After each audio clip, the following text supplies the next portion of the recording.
అప్పుడు నీ ప్రతి ఆలోచన నా గురించి అన్నావు. ఇలాగే నా ఆలోచిస్తున్నావు. నీ ప్రతి అడుగు నా వైపే అన్నావు. ఇలాగే నా స్పై చేస్తున్నావు. రాకేష్, నీకు ముందే చెప్పాను, నిన్ను ప్రేమించడం ముఖ్యం, కానీ అది అందరికీ చూపించడం ఇష్టం కాదు అని. వేరెవరికైనా కష్టం వస్తే ఖర్చు ఇచ్చేసి వచ్చేస్తాను. అదే నీకేమైనా అయితే కనపడకుండా కన్నీళ్లు పెట్టుకుంటాను. వాడెవడో కాస్ట్లీ గిఫ్ట్స్ ఇచ్చాడని నువ్వు అంతకంటే కాస్ట్లీ గిఫ్ట్స్ ఇవ్వాలని నేను అనుకోవట్లేదు. కోట్లు సంపాదించి కాళ్ళలో తిప్పాలని నేను నిన్ను ప్రేమించలేదు. కళ్ళలో పెట్టుకుని చూసుకుంటావని ప్రేమించాను రాకేష్.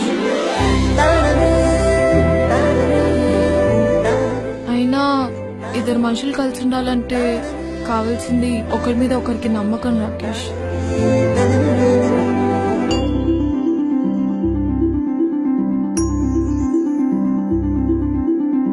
ఒక అబ్బాయికి బాగా తాగే అలవాటు ఉందని తెలుసు కూడా ఒక అమ్మాయి ఎందుకు ప్రేమిస్తుంది అంటే ఆ అబ్బాయితో అలవాటు మానిపించగలనన్న నమ్మకంతోనేగా. ఒక అమ్మాయి 6 మందితో క్లోజ్ గా ఉన్న అబ్బాయి తనని ఇష్టపడుతున్నాడు అంటే ఆ అమ్మాయి తనదే అనుకుని తను తప్పు చేయదు అన్న నమ్మకంతోనే. ఆ నమ్మకాన్ని ఒమ్ముపాలు చేయను నేను ఎప్పుడు. అందుకే నువ్వు ఏ అమ్మాయితో మాట్లాడినా నేనెప్పుడు క్వశ్చన్ చేయను, కోప్పడను.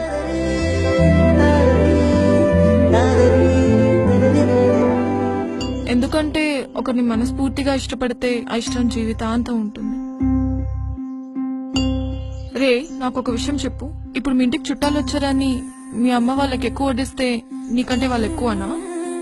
ఇక్కడ వీడు అంతే, వాడు నీకంటే ఎక్కువ ఎప్పటికీ కాలేడు. ఎక్కువ కాదు, అసలు వాడికి నీకు సంబంధమే లేదు.